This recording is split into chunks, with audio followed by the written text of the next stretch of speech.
Stock మార్కెట్లో invest చేసే ముందు మీ యొక్క స్టాక్ అడ్వైజర్తో కానీ లేదా మీ యొక్క ఓన్ రీసెర్చ్ అనాలిసిస్తో ఇన్వెస్ట్మెంట్ చేయాల్సిందిగా కోరుచున్నాను. ఈ వీడియో కేవలం ఎడ్యుకేషన్ పర్పస్ కోసం చిత్రీకరించడం జరిగింది.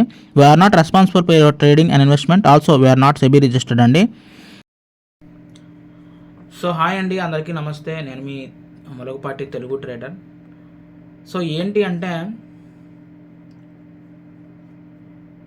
ఈరోజు ప్రాఫిట్ సంపాదించానండి. ఐపీసీ ల్యాబొరేటరీస్ అనే షేర్ మీద నుంచి ప్రాఫిట్ సంపాదించాను. ఎంత సంపాదించానంటే 260 సంథింగ్ అరౌండ్ అలాగనమాట. 279 రూపీస్ ప్రాఫిట్ సంపాదించాను. ఎలా సంపాదించాను అని చెప్పాలని ఉంది కానీ చెప్పలేను. రూల్స్ రెగ్యులేషన్స్ అడ్డొస్తున్నాయి అనమాట. సెబీ గవర్నమెంట్ ఏం చెప్పిందంటే, మీరు 3 months బ్యాక్ ఏదైనా చెప్పాలి అనుకుంటే, ఇప్పుడు నేను స్టాక్ సజెస్ట్ చేయాలనుకుంటున్నాను.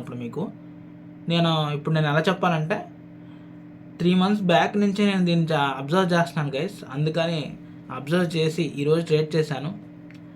అందుకంటే పేరు చెప్పాలంటే 3 months అనలైజ్ చేసి చెప్పాలంటారు. 3 months అనలైజెస్ చేసి చెప్పాలన్నారు. అందుకని నేను మన పేరు చెప్పడానికి నేను ఇలా చెప్తున్నాను అనమాట. ఇంకా మరి ఏం పేరు దారి లేక 3 months అనలైజ్ చేశాను గైస్. ఓకేనా? అనలైజ్ చేసి ఈ ఐపీసీఏ ల్యాబొరేటరీస్ ఏదైతే ఉందో దాని మీద ఈరోజు ట్రేడ్ చేశాను. 3 నెలల నుంచి అనలైజ్ చేసి ఈరోజు ట్రేడ్ చేశాను అనమాట. సో 279 రూపీస్ ప్రాఫిట్ కొట్టాను ఇంట్రాడే ట్రేడ్లో. సో అయితే ఏంటంటే ఇంకోటి ఏంటంటే లైవ్ ట్రేడింగ్ అనేది కూడా బ్యాన్ చేసింది సెబీ గవర్నమెంట్. నేను కంప్లీట్లీ డిసగ్రీ చేస్తానండి. సెబీ డౌన్ డౌన్ అని అంటాను నేనైతే. ఎందుకంటే చాలామంది ఇప్పుడు సెబీ గవర్నమెంట్ ఏమనుకుంటుందంటే న్యూస్ ఛానల్స్, న్యూస్ పేపర్స్ ఎప్పటికీ ప్రజలందరూ కూడా అదే ఫాలో అవుతున్నారేమో. కొత్తగా వచ్చినటువంటి క్రియేటర్స్ మేబీ మిస్గైడెన్స్ చేస్తున్నాను అనుకుంటుంది. బట్ హానెస్ట్లీ చెప్తున్నాను, న్యూస్ పేపర్స్ వాళ్ళు చెప్పింది వీళ్ళు చెప్పింది న్యూస్లో అందరూ అదే చూస్తారని చూడరని నేను చెప్తున్నాను కదా. వాళ్ళు ఎంతమంది కామెంట్లు పెట్టినా ఎవ్వరు అసలు న్యూస్ పేపర్లో దేకను కూడా దేకరనమాట. ఇంకొకటి, ఎంతసార్లు న్యూస్ ఛానల్స్ కాల్ చేసినా కనీసం లిఫ్ట్ కాదు కదా. వాళ్ళు ఒక్కసారి కూడా లిఫ్ట్ చేయడు. ఎన్నిసార్లు ట్రై చేశాను, ఒక్కసారి కూడా కాల్ ఎప్పుడు కనెక్ట్ అవుతుంది నా లైఫ్లో న్యూస్ ఛానల్కి. ఇది నేను అంటుంది. ఏబిఎన్ కానీ ఇవి ఉన్నాయి కదా న్యూస్ ఛానల్స్, ఎన్నిసార్లు కాల్ చేసినా ఒక్కసారి కూడా కనెక్ట్ అవ్వదు.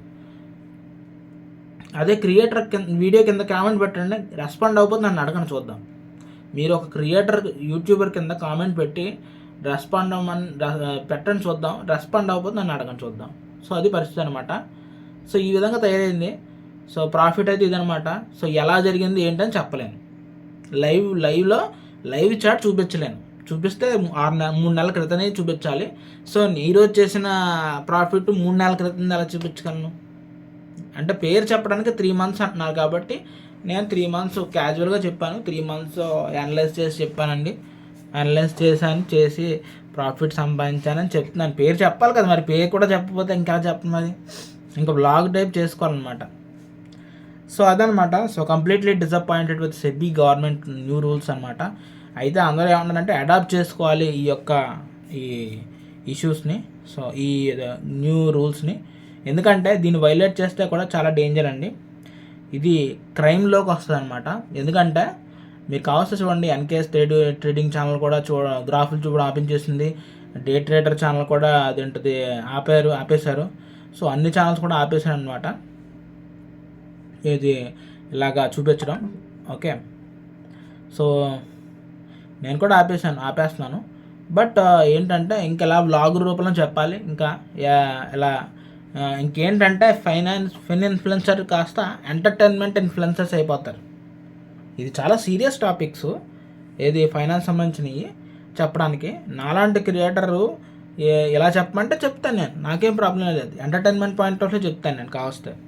నేను క్రియేటర్, నేనేమ్మా నా టాలెంట్ నాకు ఉంటుంది, ఎలా చేయాలి ఏంటనేది. ఓకేనా? సో గైస్ అదే అన్నమాట పరిస్థితి. చూడండి మరి, నేనైతే నా 100% నేను షూరిటీ ఇవ్వగలను. ఎవడో ఒక్కడైనా సరే కేసు వేస్తాడండి సెబీ గవర్నమెంట్ మీద. ఎవడో ఒకడు కేసేసి గ్యారంటీ గవర్నమెంట్ మెడలు వంచుతారు ఎవరో ఒకరు. ఎందుకంటే ఇది ఒక క్రియేటర్స్ని లో చేసినట్టు ఉంటుంది.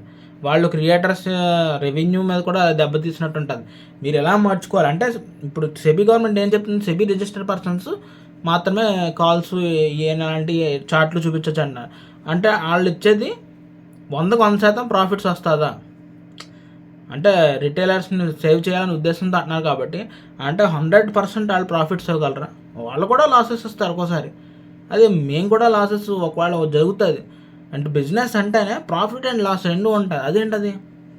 ఓకే, అయితే సెబీ గవర్నమెంట్ అంత ఇబ్బందిగా ఉంది, లాసెస్ అవుతున్నారంటే స్టాక్ మార్కెటే క్లోజ్ చేసండి. అలాగైతే ఇంకెందుకు? ఇప్పుడు లాస్ అవుతున్నారు అని చెప్పి అంత కొట్టుకుంటున్నారు కదా, close the stock market. Stock market క్లోజా? లాస్ పడాలి కానీ ఎక్కువ పడకూడదు. పడితే మా సెబీ రిజిస్టర్ వాళ్ళ దగ్గర నుంచి పడాలి తప్ప బయట వాళ్ళ దగ్గర పడకూడదు. చూద్దాం, తమాషా దేఖేంగే క్యా హోగా.